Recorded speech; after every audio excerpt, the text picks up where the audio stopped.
De manera simplificada, flexibilidad metabólica se refiere a la capacidad de nuestro cuerpo de cambiar de sustratos energéticos según la disponibilidad de cada uno de ellos y la intensidad de la actividad física que deba enfrentar. Los dos sustratos energéticos o combustibles más importantes son la grasa y el carbohidrato, y una persona con buena flexibilidad metabólica debería ser eficiente en el uso de ambos, en la combinación adecuada, porque en general no estamos quemando únicamente grasa o únicamente carbohidratos, sino una combinación de estos dos combustibles. Por ejemplo, después de una comida rica en carbohidrato, es normal que se eleve la glucosa en sangre y lo que buscamos es que nuestro cuerpo sea capaz de lidiar con esa glucosa, usando la que necesite y almacenando el resto en poco tiempo en forma de glucógeno. Y si hacemos una comida rica en grasa, pues es normal que se eleven los triglicéridos en sangre de manera puntual, pero deberían volver después a niveles normales a medida que el cuerpo de nuevo usa los que necesita y almacena los que no. Esto si hablamos del momento justo posterior a una comida, y después tendríamos que ver qué ocurre a medida que pasamos horas sin comer y cuando hacemos ejercicio.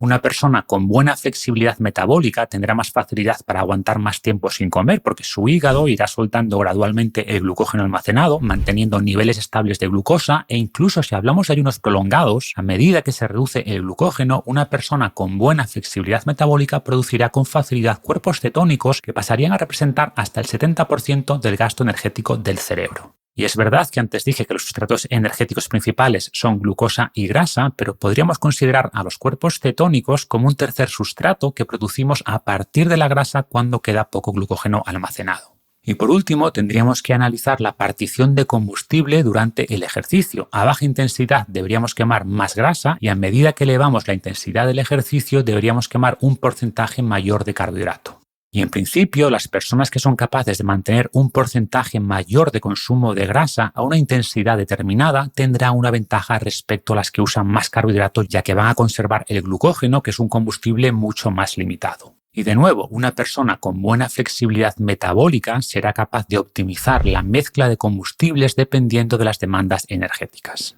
Pasando ya a tu pregunta sobre formas de medir esta flexibilidad metabólica, la verdad que no hay una prueba específica porque, como he explicado, hay muchas cosas que tendríamos que valorar. Por ejemplo, la calometría indirecta analiza la cantidad de oxígeno que inhalamos y de CO2 que exhalamos y a partir de esto estima no solo el metabolismo basal o calorías que gastamos en reposo, sino también el llamado cociente respiratorio, que es una estimación del porcentaje de grasa y carbohidrato que usamos. Y es verdad que esto nos puede dar una idea de la flexibilidad metabólica, pero es muy limitado si lo hacemos solo en reposo. Tendríamos que hacer además una prueba de esfuerzo que mide también esto, entre otras muchas cosas, pero a distintas intensidades. Y ahí sí tendríamos una mejor idea de cuánta grasa y carbohidrato quemamos en cada punto y podríamos estimar nuestro fat mass, que sería la intensidad a la que quemamos más grasa en total. Es decir, no más porcentaje de grasa, que eso va a ser a muy baja intensidad, sino mayor cantidad total de grasa. Y como regla general, cuanto más alto sea este punto, mejor va a ser nuestra flexibilidad metabólica.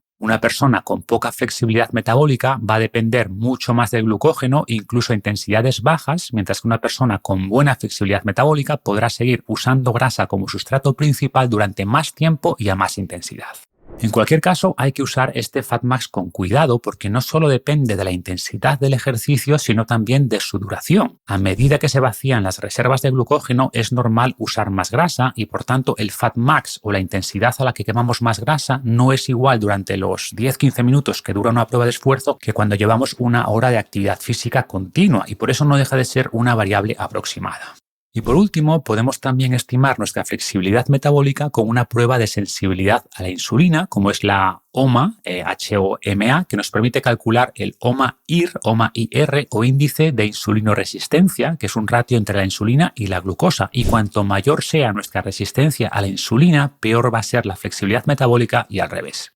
Entonces, resumiendo, hay varias pruebas que podemos hacer para estimar nuestra flexibilidad metabólica, pero no dejan de ser aproximaciones, no es algo tampoco consensuado que podamos medir en una escala de 0 a 10, sino que son medidas indirectas en base a otros marcadores o parámetros. Y más allá de las mediciones, podemos usar también nuestras sensaciones. Por ejemplo, personas con buena flexibilidad metabólica van a tener en general menos vaivenes de energía, les va a ser más fácil aguantar más tiempo sin comer, perderán grasa con más facilidad, tendrán mejor capacidad física y cuanto más te identifiques con esto, mejor será seguramente tu flexibilidad metabólica. Y ya para terminar, quería dar algunas ideas para mejorar la flexibilidad metabólica, que en el fondo es lo más importante y con diferencia lo más efectivo que podemos hacer para mejorar la flexibilidad metabólica es hacer actividad física. De hecho, si solo pudieras saber un dato de una persona para estimar su flexibilidad metabólica, sería cuánto ejercicio hace. Y esto es mucho más importante que la dieta que sigue, que si come más carbohidrato o más grasa, si hace ayuno intermitente o no lo hace.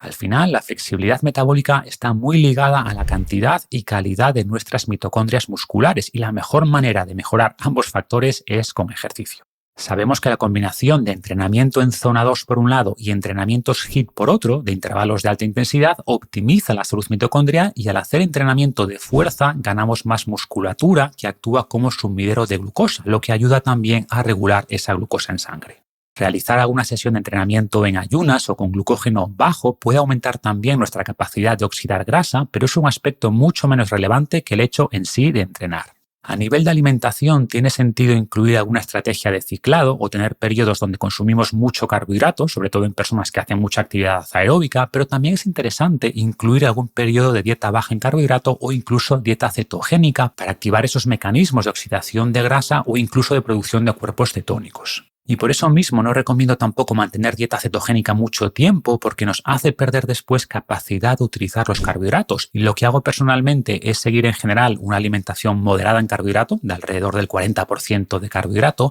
pero incluyo alguna fase al año donde los aumento y también incluyo en invierno alguna fase de dieta cetogénica similar a la que explico en mi programa de Cero a Ceto. Y creo que algo así, sin tampoco volverse loco y metiendo algún ayuno de vez en cuando, es suficiente desde el punto de vista de la alimentación, pero reitero que si hablamos de flexibilidad metabólica, la alimentación es secundaria respecto a la actividad física. O una forma de mejorar la flexibilidad metabólica en personas con sobrepeso es sin duda restringir calorías. Al final, muchos de los problemas de la resistencia a la insulina vienen de un exceso calórico. Vienen de tener las reservas de glucógeno y de grasa llenas y aún así seguir ingiriendo comida y por tanto personas con exceso de grasa y sobre todo si son sedentarias van a mejorar también su flexibilidad metabólica al restringir calorías. Y por último, dado que la flexibilidad metabólica está muy ligada, como dije antes, a la salud de las mitocondrias, hay suplementos que pueden ayudar a mejorar estas pequeñas centrales energéticas, como por ejemplo coenzima Q10, PQQ, ácido alfa-lipoico, L-carnitina, la vitamina B6 y por ejemplo Paleobull tiene un suplemento llamado Mito que combina estos ingredientes y varios estudios demuestran beneficios con ellos, pero lo de siempre, si no cuidas todo lo anterior, tomar un suplemento tendrá un beneficio muy limitado, pero todo suma.